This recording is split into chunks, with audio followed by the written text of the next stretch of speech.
Hi guys, ഇതിൻ്റെ new സ്റ്റോറിയാണ്. ഈ ന്യൂ സ്റ്റോറി എനിക്ക് ഒട്ടും സാറ്റിസ്ഫൈഡ് അല്ല. കാര്യം എനിക്ക് ഈ സ്റ്റോറി ചെയ്യുമ്പോൾ ചുമയൊക്കെ ഉണ്ടായിരുന്നു, ഇടയ്ക്കിടയ്ക്ക് ചുമ വരും. സോ ഭയങ്കര ക്ലിയർനെസ് ഒന്നും ഉണ്ടായില്ല, മൂക്കടപ്പൊക്കെ ഉള്ളതുകൊണ്ട് തന്നെ ഒച്ചക്കും ഭയങ്കര പ്രശ്നമാണ്. അപ്പോൾ എല്ലാവരും ക്ഷമിക്കാതെ ഇങ്ങനെ എൻ്റെ സ്റ്റോറി എന്ന് പറഞ്ഞു തരിക കേട്ടോ. എവിടെ എത്തി? ഞങ്ങളത് ഇപ്പം അങ്ങോട്ട് വരും. ആണോ? എന്നാ ഞാൻ വെക്കുക, വീട്ടിൽ കുറച്ച് പണിയുണ്ട്, എത്തിയിട്ട് കാണാം. ആ ഹോബി ശരി. അവരിപ്പോ എത്തും. അവരിപ്പോ എവിടെ എത്തിയെന്നാ പറഞ്ഞേ? ഇതറിയില്ല, അവര് പറഞ്ഞു ഇപ്പൊ അങ്ങോട്ട് എത്തുമെന്ന്. അവള് റെഡിയായോ? അവള് റെഡിയായി, അമ്പലത്തിൽ പോയി. എല്ലാ സാധനം കിടന്നുറങ്ങാ. ആ കൊള്ളാം. എന്നിട്ട് വിഷയത്തെ ഇവിടെ നിൽക്കണം. അവളെ പോയി വിളിക്കും, അവരുടെ വരും. ഇനി നിങ്ങൾ പോകേണ്ട ആവശ്യമില്ല, നിൽക്കുന്നു.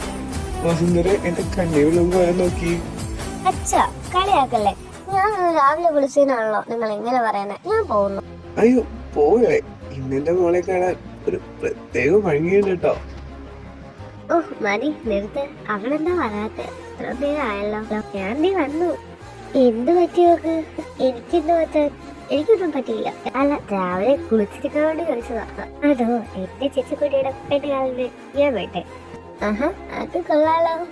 അപ്പോഴേക്കും പുറത്തൊരു വണ്ടി വന്നിരുന്നു. അവര് വന്നെന്നാ തോന്നുന്നേ. അവന്മാരെവിടെ? ഒന്നും പറയണ്ട ഹോബി. ഒരുത്തന്റെ കാലന്റെ ഉള്ളുണ്ട്. ഒരുത്തനാണെങ്കിലോ ഫ്രണ്ടിനെ കാണാനാണെന്ന് പറഞ്ഞ് ഫ്രണ്ടിനെ കാണാൻ പോയി. എന്തായാലും ഫ്രണ്ടിനെ വിളിച്ചോണ്ട് ഞാൻ വരും. ആഹാ, അപ്പൊ ഫ്രണ്ടിനെ കാണാനോ? വെറും കൈയോട് നിക്കാതെ രണ്ടുപേരും ഇങ്ങോട്ട് വാ. അവനെന്താ കറിയും തുടങ്ങാത്തെ? അവന്റെ ഒരു കോള് വിളിക്കാന്നിപ്പോ വരും. അന്ന് ഏട്ടനും എടുത്തേക്ക് കയറുക. അവൻ ഫോൺ വിളിച്ചു കഴിഞ്ഞ് വന്നോളൂ. ആഹാ, രണ്ടുപേരും കാണാൻ നല്ല ഭംഗിയുണ്ടല്ലോ. ഏതാ കല്യാണത്തിന്?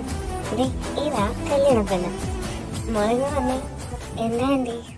പേര് ഐശ്വര്യ അല്ലേ? പേര് പോലെ കാണാനെന്നുള്ള ഐശ്വര്യ. ഇനി മുതൽ ആന്റി അല്ല അമ്മ. കീർത്തി വിളിക്കുന്നേ. എന്താ ആന്റി? നീ പഴയ പോലെ ഒന്നുമല്ലല്ലോ. പണ്ട് എപ്പോഴും കലവിലായിരുന്നു. ഇപ്പൊ സൈലന്റ് ആണല്ലോ. ഞാൻ പഴയ പോലെ തന്നെ ഇപ്പോഴും അപ്പോഴും ഞാൻ ഇതേപോലെ തന്നെയാ. അങ്ങനെയാ? അത് നീ എന്താ എന്നെ പണ്ട് വിളിച്ചേ? ഈസി ജീനി അമ്മ മറന്നിട്ടില്ല.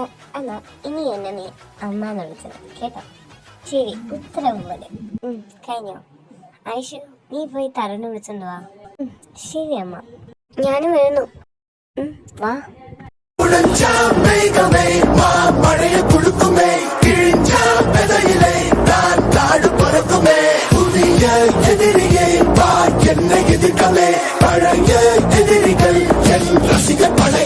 Hi, my name is Tarun chicken. എനിക്കറിയാം, വരും. ലിക്കാന്ന് ചേച്ചി പോടി അവിടെ നിന്ന്. ഞാൻ പോവാണേ. അപ്പോഴേക്കും വേറെ ഒരാളും കൂടി വന്നു.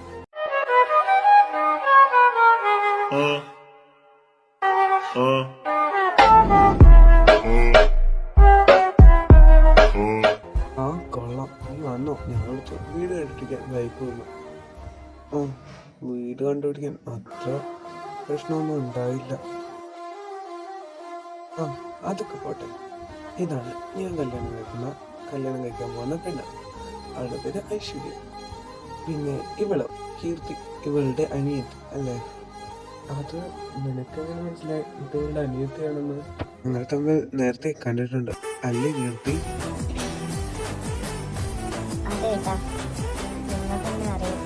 ആഹാ, അതിലും നല്ല കാര്യമാണല്ലോ. മതി, എല്ലാരും അകത്തോട്ട് വാ. ഞാനും കീർത്തി ഇപ്പൊ വരാം.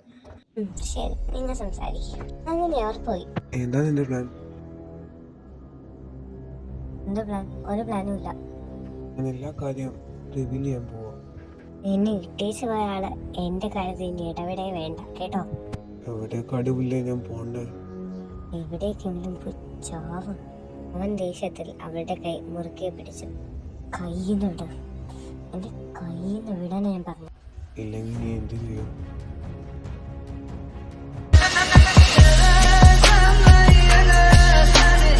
മേലെ ഓരോ പെണ്ണിന്റെയും കയ്യിൽ പെർമിഷൻ ഇല്ലാതെ തൊട്ട് പോരുത്.